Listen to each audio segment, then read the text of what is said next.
I sit in my corner office, sunlight spilling across the polished oak desk, the skyline of New York painting gold streaks across the glass.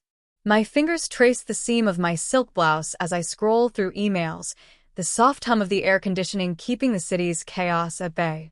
Everything looks perfect from here. The title under my name on the door, the awards on the shelves, the calm control in my reflection. But perfection has a price, and some truths are buried deep. Then my phone buzzes. The name lights up. People who once laughed at me, dismissed my project, told me I'd never make it. My chest tightens, a mix of old hurt and simmering pride. I hesitate, thumb hovering over the screen. Do I answer? Do I acknowledge the ones who tried to shrink me? I can feel the irony tickling the edge of my thoughts. The very industry that turned me away is now mine. I lean back, listening to the faint clatter of heels in the hall, the muffled city below, the soft scent of my coffee mingling with the paperweight that holds a little charm my grandmother gave me years ago. A reminder, a promise, a secret only I hold. It's strange how some rejections carve paths you didn't know you needed. And now, as I prepare to meet the ghosts of my past, I feel the weight of every choice, every late night, every tear that led me here. They refused my project. And yet, I'm sitting at the top of the industry they never believed I could reach. 5 years ago, I was 24, fresh out of grad school, clutching a portfolio thicker than my confidence. The conference room smelled faintly of coffee and old leather. I remember the polished table, the cold eyes of the board members, and the way my hands shook so badly I thought I might drop my carefully stacked pages. "I don't see the market potential," one of them said, a man in a gray suit with a neatly trimmed beard. "It's too niche, too ambitious." I bit my lip, trying to swallow the lump rising in my throat. I'd spent months on this project, poured my heart into every diagram, every line of code, every forecast. I had imagined this room applauding me, not sneering, not questioning if I was ready. I believe in it," I whispered, almost to myself, as if saying it aloud could make the rejection hurt less. But it didn't. They smiled politely, leaned back, and waved me out. "Thank you, but no." The words stung, echoed in my ears as I walked through the glass doors, trying to keep my head high. I wanted to scream, to cry, to tell them they didn't know what they were missing, but I didn't. Instead, I pressed my hand to the small charm my grandmother had given me before I left for New York, a tiny bronze key. "This is yours to unlock what they cannot see," she had said, her eyes steady. "They may close doors, honey, but the keys are in your hands." Alone on the subway ride home, I stared at the city lights blurring past and made a vow. If they wouldn't support me, I'd build it myself. I'd take their doubts, their dismissals, and turn them into the fuel that propelled me forward. Every failure, every laugh at my expense, every "not ready yet," would become a brick in the foundation of something bigger than any of them could imagine. That day, I didn't just leave a conference room. I left behind a version of myself that sought approval from anyone but me. And somewhere deep inside, beneath the ache and the humiliation, a spark flickered. One day, they would see. One day, they would understand. And it wouldn't be because I asked for their permission. I started small. My tiny apartment doubled as a workspace, the city lights streaming through blinds that never fully closed.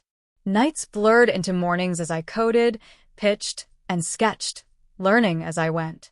Every rejection from potential clients, every skeptical glance, only made me more determined.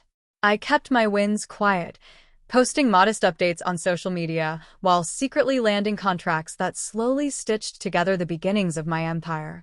A mentor entered my life when I least expected it, a seasoned woman in tech, Catherine, who recognized something in me others hadn't. "You've got fire," she said on our first call. "They don't see it yet, but that's their problem, not yours. Learn, build, and let them catch up." Her words became my lifeline. She guided me through strategy, negotiations, and leadership, always reminding me to trust my instincts. The road wasn't easy. There were nights I cried over spreadsheets, nights I wondered if I was deluding myself, nights I questioned if I belonged. The industry was still a boys' club, and even the smallest misstep seemed magnified. I remember my hands trembling while dialing a client who could make or break my fledgling company.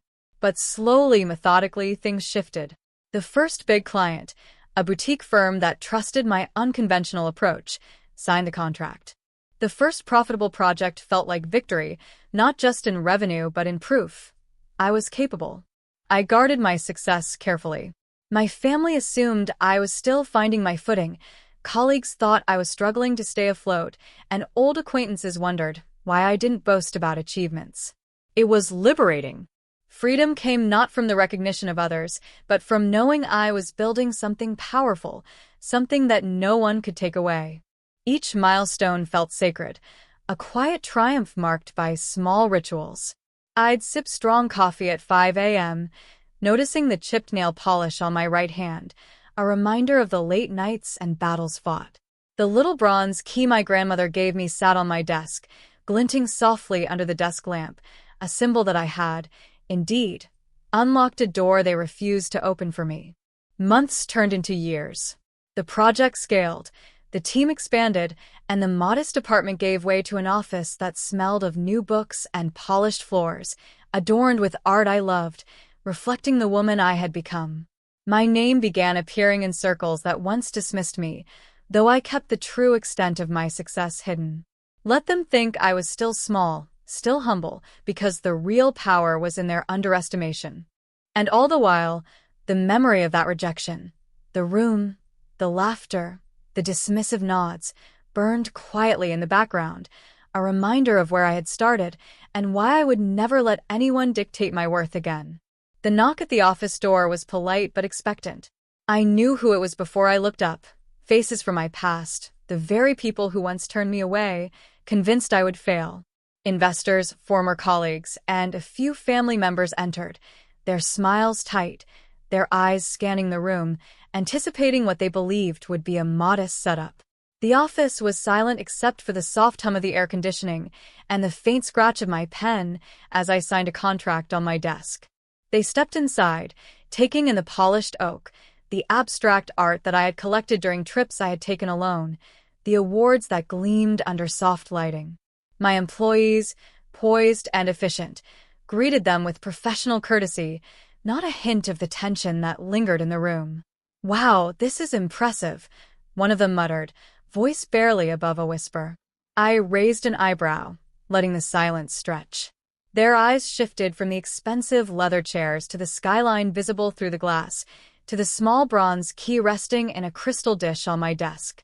A key they didn't understand yet. Finally, I spoke, voice steady, calm, dripping with the quiet power I had cultivated over years. "You all once refused my project," I said, leaning back slightly, fingers laced. "You told me it was too ambitious, too risky, too not ready. You watched me leave the room, dismissed me, underestimated me. And yet here I am." Their faces shifted, confusion, hesitation, disbelief, because I didn't stop there. I let them take it in fully, let the silence press against them. Then I dropped the truth. I didn't just succeed. I didn't just survive. I built what you said couldn't be done. I now own the company, the contracts, the industry you doubted I could touch.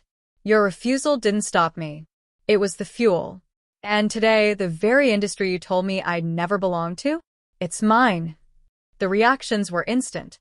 Eyes widened. A hand flew to a mouth. A chair scraped back as someone stumbled for words. Shame mingled with awe. A former colleague, the one who had smirked at my pitch, swallowed hard, searching for a retort that never came. Even the investors, those men and women who had laughed at my potential, seemed suddenly small, dwarfed by the empire I had built quietly under their noses. I could see the calculations in their minds, the recognition of missed opportunities, the weight of underestimation, the uncomfortable sting of guilt. Yet I held none of their power over me anymore. I had already written the chapters of my own success. The room had shifted. The balance of authority was no longer theirs. I smiled, almost gently, almost warmly, as though offering them a final glimpse of grace amidst their shock. I kept the promise I made to myself, I said, glancing at the bronze key again. I turned rejection into creation, doubt into action, and dismissal into ownership. That's the difference between those who wait for approval and those who build the future themselves. Their silence was a canvas for my triumph. I didn't need to say more.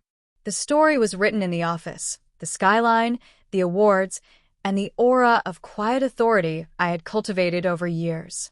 Every detail, every texture, every polished corner screamed one truth. I had not just survived their doubt. I had thrived beyond it. I leaned back in my chair, watching their expressions shift from shock to uncertainty. They had expected to see struggle, hesitation, maybe even failure. What they didn't expect was control, my control. And now, in this room, the power dynamics had reversed. "I'll be honest," I said, voice steady but warm. "I can help you. But it won't be free, and it won't be the same as before. If you want my guidance, my collaboration, or even a second chance, there are conditions." Their eyes widened, a mix of apprehension and curiosity. I gestured toward the whiteboard in the corner, where I had outlined our current projects. "First, you must recognize that talent and innovation aren't negotiable. Respect the voices of those who are building the future. That means mentoring young women, supporting ideas without judgment, and letting merit guide decisions, not ego." I paused, letting it sink in. Some nodded slightly, others shifted uncomfortably. "Second, you need accountability. Every mistake, every shortcut, every attempt to minimize someone else's potential will be transparent. I will be watching, not to punish, but to ensure growth." My gaze swept across the room, stopping at my cousin, the one who had called my ideas unrealistic at family dinners. "Third," I said softly, "you will pursue your own dreams, not mine. I don't need you to apologize endlessly. I need you to evolve. Stop living in the shadow of what you wished I would fail at. Build, create, and contribute on your own terms." I noticed the flicker of relief on a few faces. They were beginning to understand. This wasn't revenge, it was accountability. Compassion interlaced with firmness. "Finally," I said, voice carrying a quiet authority, "you will let go of old habits that kept you stagnant. Cynicism, underestimation, and fear of risk. Growth is uncomfortable, but it's the only thing that separates those who lead from those who follow." A tense pause filled the room. I let them absorb it. Power wasn't about punishment, it was about guidance, boundaries, and reshaping old patterns. I could have humbled them, made them grovel, or let bitterness color the moment. Instead, I chose vision, strategy, and control, not cruelty. "You will learn from this experience, not just me, but yourselves," I said, tapping lightly on the bronze key resting on my desk. "This key opened a door for me. It can't open the same door for you. You must unlock your own paths, using your own efforts, your own creativity. I only provide the conditions, the action, the growth that is entirely yours." Their expressions shifted again, some with relief, some with apprehension, but all carried a newfound respect. The room had changed. The balance of power was no longer in question. I had set the terms, laid out the boundaries, and extended an opportunity for growth, but only on my terms. They were finally seeing what it meant to be guided by someone who had not just survived rejection, but transformed it into ownership of the industry itself.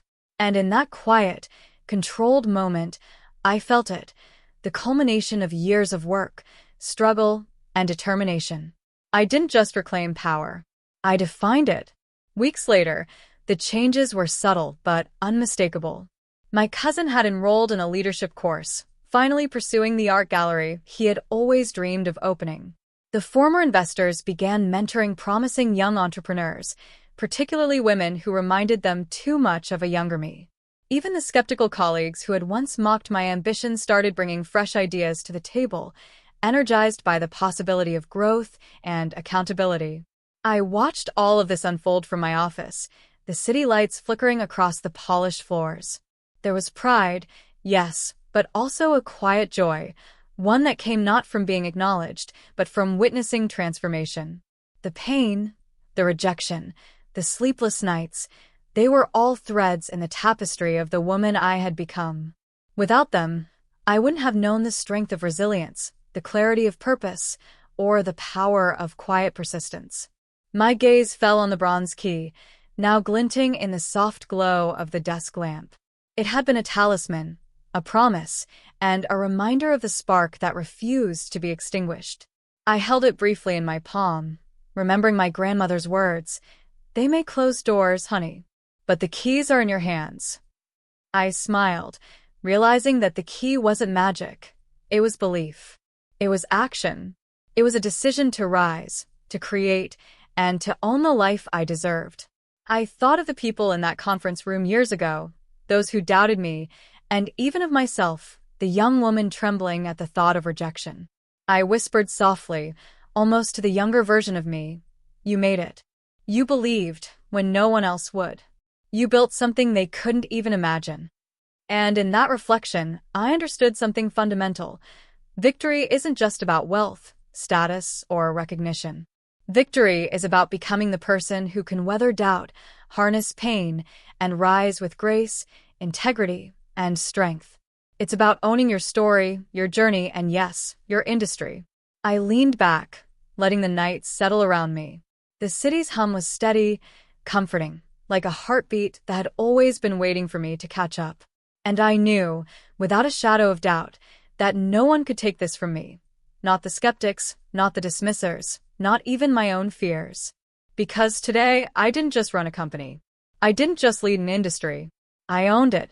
And I did it on my terms, with resilience, with compassion, and with grace.